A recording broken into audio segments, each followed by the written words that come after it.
Greetings, my friends, and welcome to the channel. I'm your host, Hadrian. On this episode, we're going to explore the second emperor of the Julio-Claudian dynasty, the heir of Augustus Caesar, Tiberius. To say Tiberius is a controversial figure would be to put it mildly. Tiberius, a quiet, dark, brooding man, was not the kind of person that you would expect to inherit the largest prize in the world. Of course he wasn't. Not even Augustus wanted him to succeed him. The two men did not really get along very well. They weren't very friendly, and Augustus had done anything to try to find somebody to succeed him that was not Tiberius.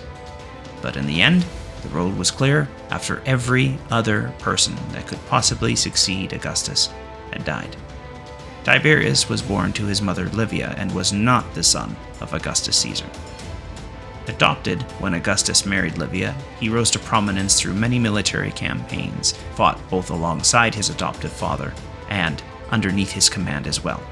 Him and his brother Drusus managed to distinguish themselves over the years, but no matter what Tiberius did, he was just never the man that Augustus wanted to succeed him. So how did Tiberius end up this way? How did he manage to ascend to the throne, even though Augustus really was very hesitant to allow him to be emperor? Well, let's explore that in detail. Tiberius Claudius Nero was born on November the 16th, 42 BC, in Rome, Italy. His father, Tiberius Claudius Nero, and his mother was Livia Drusilla. In the year 38 BC, Livia divorced her husband and married Octavian, who was at the time embroiled in the civil wars. Octavian would eventually go on to win those wars, becoming the man we know as Augustus, and thus Tiberius found himself in the center of the political world of the Roman establishment.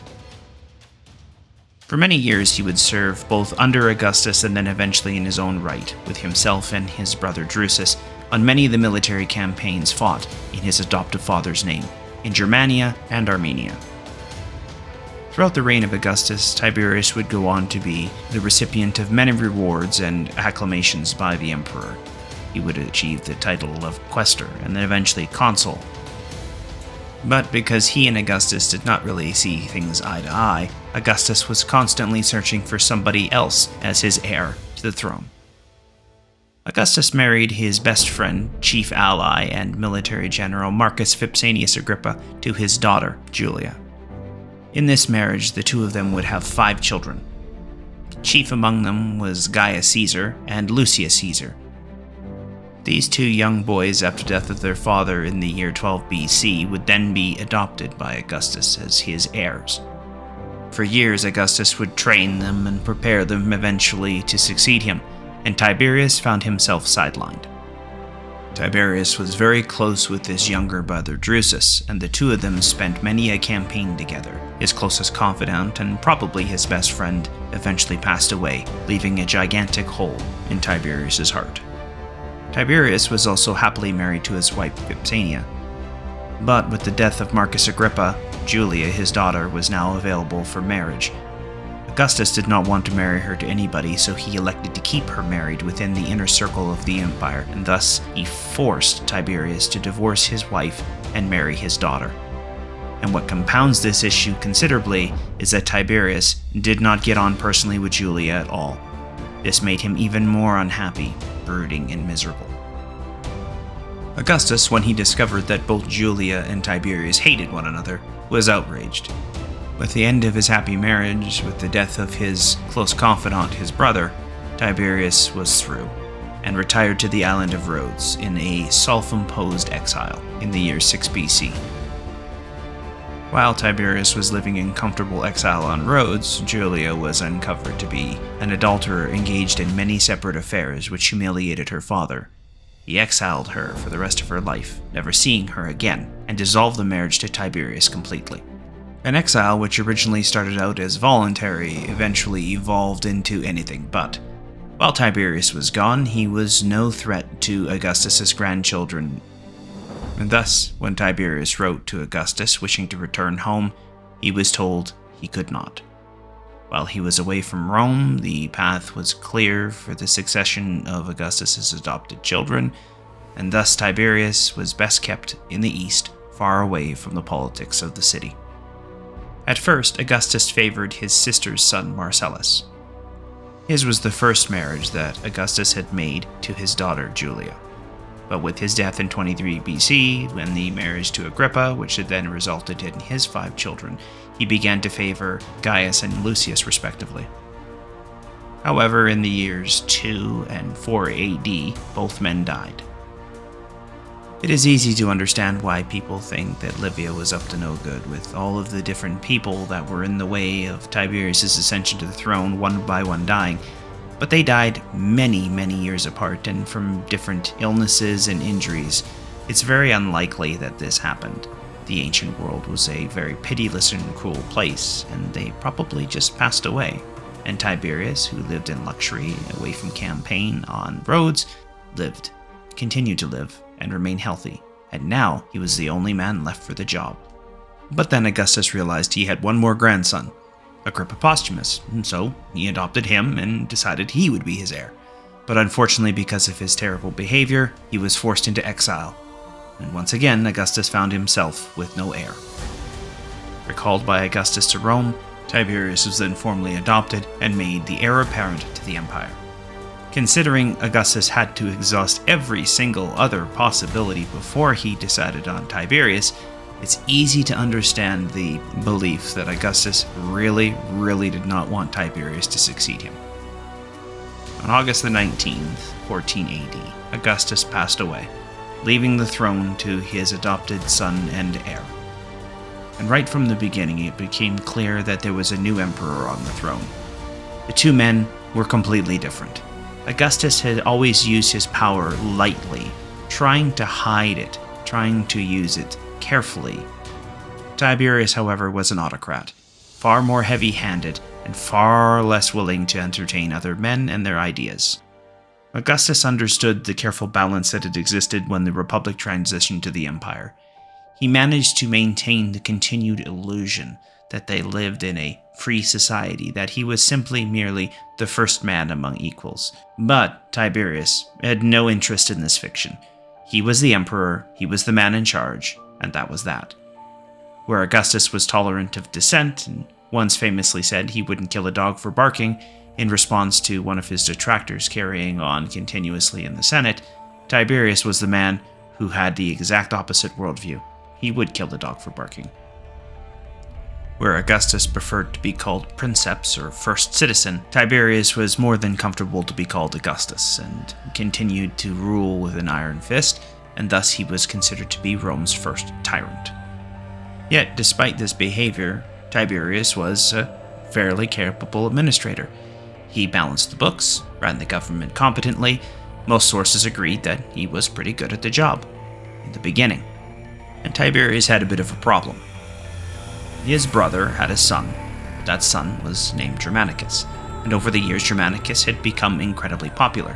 So popular, in fact, that Tiberius began to feel threatened by the young man. This jealousy eventually boiled over when Germanicus and his family were sent east. And in the east, Germanicus would be killed, murdered, poisoned. The local governor Piso was put on trial for the murder, but took his own life before the trial ended, cementing into the idea of the Roman people that there was something going on, and they firmly began to believe that Tiberius had had his popular rival murdered. The suicide was seen as a cover-up, and Tiberius' reign never recovered from this. Tiberius continued to be tone-deaf, and during Germanicus' funeral, he did not attend, which even more angered the population of the city and the empire alike. Tiberius had always been a fan of the good life. He was burnt out, and he just grew tired of managing the empire. So he began to entrust more and more responsibilities to his praetorian prefect, Sejanus.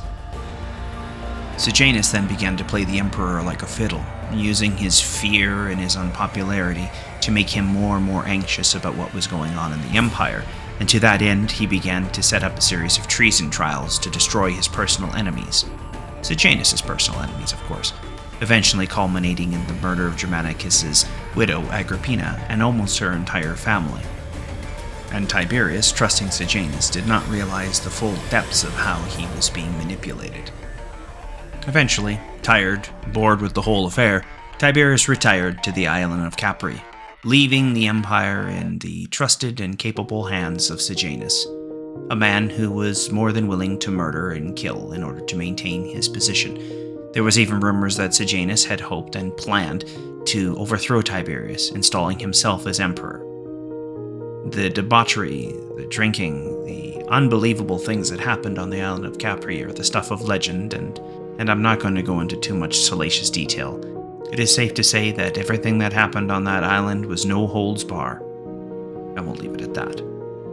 Now established as a hedonistic, sadistic, and perverted tyrant, and while Tiberius was on his island, ignoring the empire, Sejanus was securing his position, executing anybody who stood in his way, and paving the path for his own power base. At this point, Sejanus was emperor in all but name. Tiberius existed in the dark, until finally, word reached him that his best friend, his trusted colleague, was working against his interest, and he knew that now, if he wanted to survive himself, the time had come to act. In one final act of bloodshed, he had Sejanus lured to the Senate House under the promise of more honors and prestige to be heaped upon him, only to have him arrested and executed. He was given to the crowd, who tore him to pieces. He had all of Sejanus' allies murdered, and then he withdrew once again into seclusion on his island. Childless, alone, isolated, on his death in 37 AD, just before his 78th birthday, he was left with only two possible heirs. The man who would go on to succeed him was the last surviving son of Agrippa and Germanicus, Caligula. So what are we to make of this man and his life?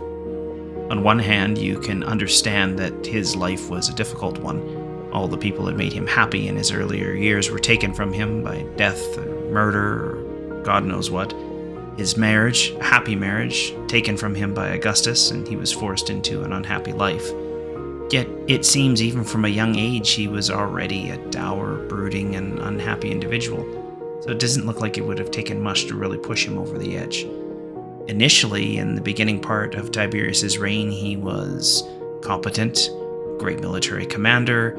He seemed to really have the good of the empire at heart, but in the latter years of his reign, he effectively abdicated his responsibility, leaving it to a cruel and opportunist to attempt to seize control of the empire away from him, a man who created chaos and destruction in his wake.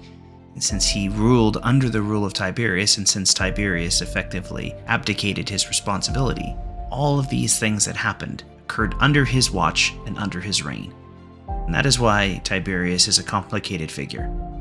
But even so, he would pale in comparison to the man who succeeded him. Well, if you made it this far, it's safe to say that you enjoy this type of content. Is there anything that I missed? Anything that you find fascinating about Tiberius, his life, his career, the things that happened under his reign? I'd love to hear about it in the comments below. And also, if you have any suggestions for any future episodes or videos, I'd also like to hear about those as well.